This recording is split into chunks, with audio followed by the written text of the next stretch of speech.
Oi, que a graça e a paz do Espírito Santo te inunde neste momento.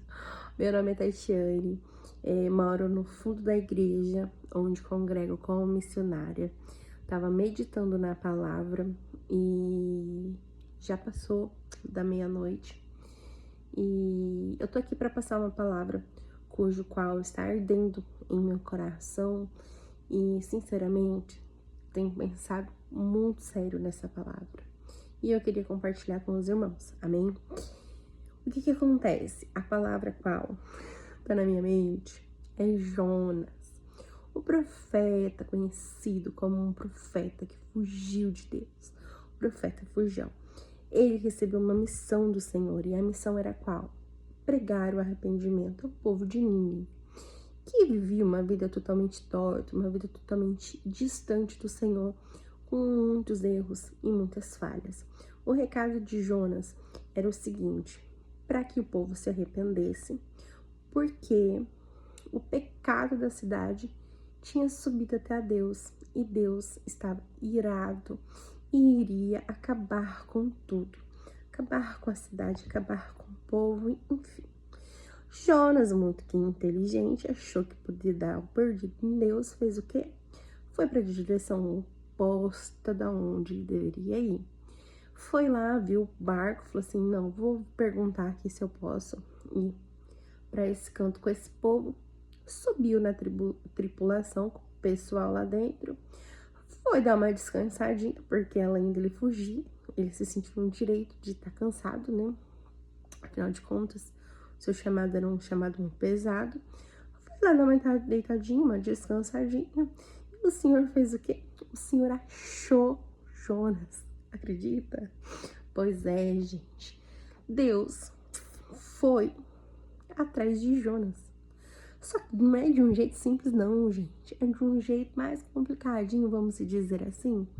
Começou lá um terremoto, um negócio, um vendaval, muita chuva, um terror ali. E o povo sabia que aquilo não era normal, que aquilo era sobrenatural. Começou a se questionar, começou a jogar as coisas fora pro barco ficar leve, pro barco não virar, pro barco não afundar. Já estavam, né, em alto mar, provavelmente. Enfim, o que aconteceu?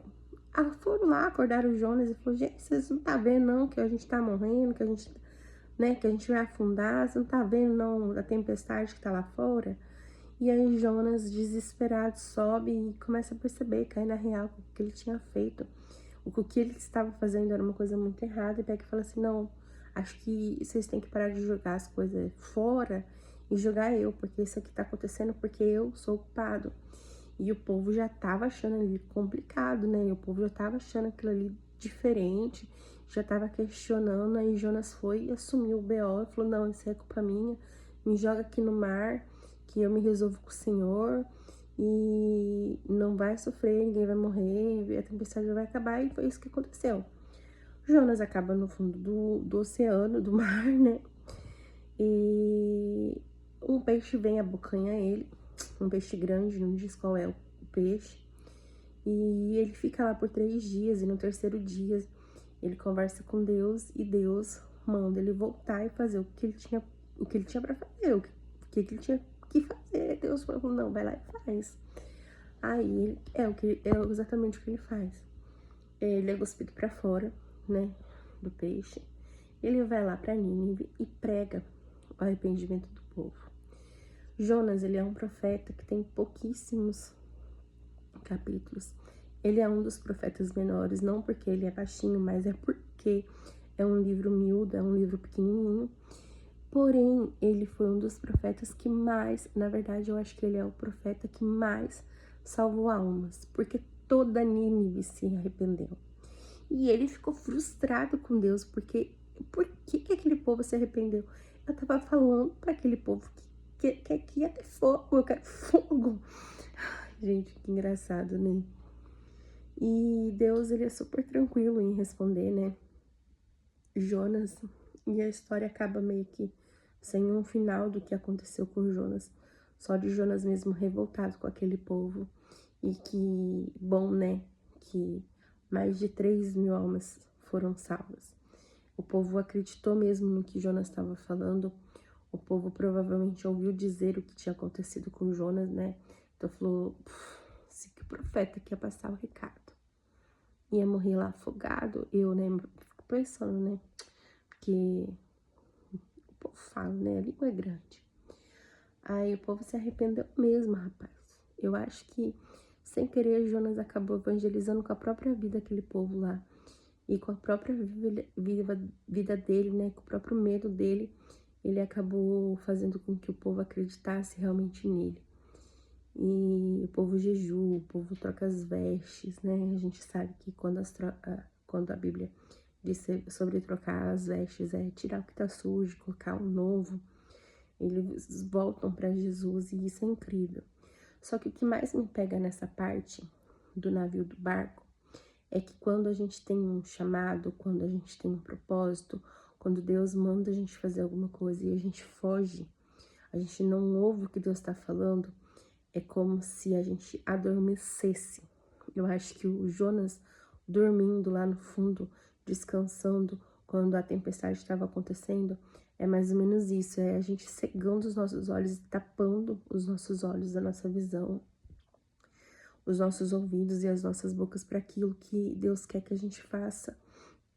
E a gente simplesmente ignora a voz de Deus. Eu acho que não tem mais nada que seja claro sobre a ignorância do povo, sabe? Sobre um chamado do Senhor,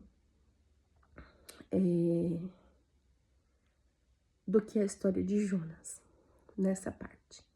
E aí, quando ele cai na real, é incrível que o chamado é seu, a voz é sua, a renúncia é sua. Mas se você disser não para Deus, quem paga não é você o preço. Quem paga o preço é aquele que precisa ser ouvido, é aquele que precisa ser salvo, é aquele que precisa ser reconhecido por Deus. É para quem nós vamos pregar. Então, o preço, na verdade, ele não é caro, é um preço pouco a ser pago. Porque mais do que Jonas ter ido lá e pregado para aquele povo, nada sairia mais caro do que a vida daquelas pessoas. Então, o que eu aprendo com essa história neste momento, desta vida na qual nós estamos, na qual nós estamos presenciando, onde as crianças morrem, onde pai mata filho, filho mata pai, onde tem muita tribulação, onde o mundo está totalmente invertido, onde fofoca, intriga, confusão, inveja é algo natural e normal ao se ver no dia a dia. Eu aprendo que, independente das circunstâncias, independente da situação, do momento na qual eu tenho passado, eu não posso fazer como Jonas e simplesmente ignorar o fato de que Deus existe. Primeiro, Deus existe. Deus tem um propósito com cada um de nós. Isso é fato. E eu renunciar isso significa custar a vida do meu próximo. As pessoas ao meu redor pagam um alto preço por eu não ouvir a voz de Deus. Olha só para você ver que louco, que loucura. Não é sobre Jonas. Nunca vai ser só sobre Jonas.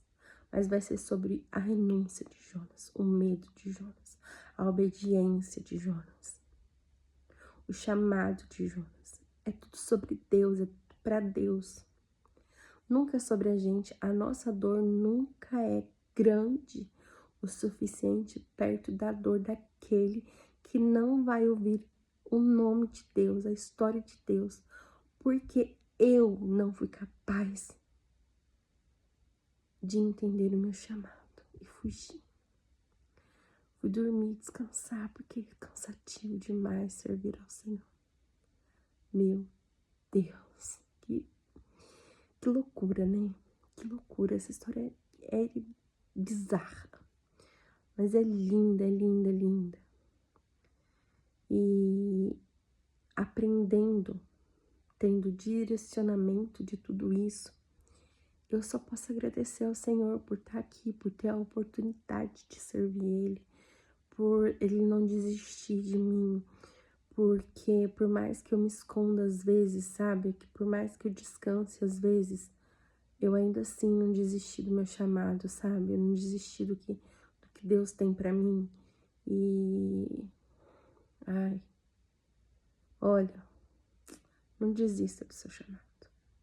Não vai fazer igual o Jonas, porque maior do que o preço que você tá pagando por viver uma fé pura e verdadeira é o preço daqueles que deveriam estar ouvindo a voz de Deus e não estão reconhecendo porque você não tocou o nome de Deus, não falou sobre Deus para elas.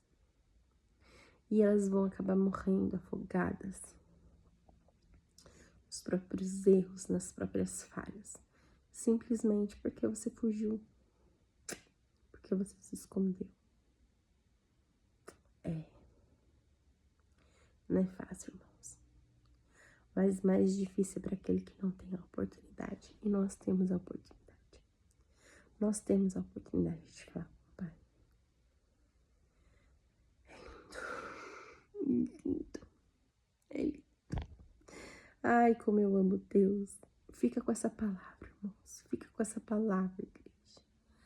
Que isso seja uma semente no seu coração e que você possa reconhecer o seu chamado, que você possa reconhecer o quanto Deus te ama, o quanto que Deus preserva a sua vida, o qual cuidado que Ele tem tido para com a sua família, com os seus sonhos, com os seus projetos, e que não falte a voz do Senhor para a sua vida, e nem para mim. Amém? E todos com Deus.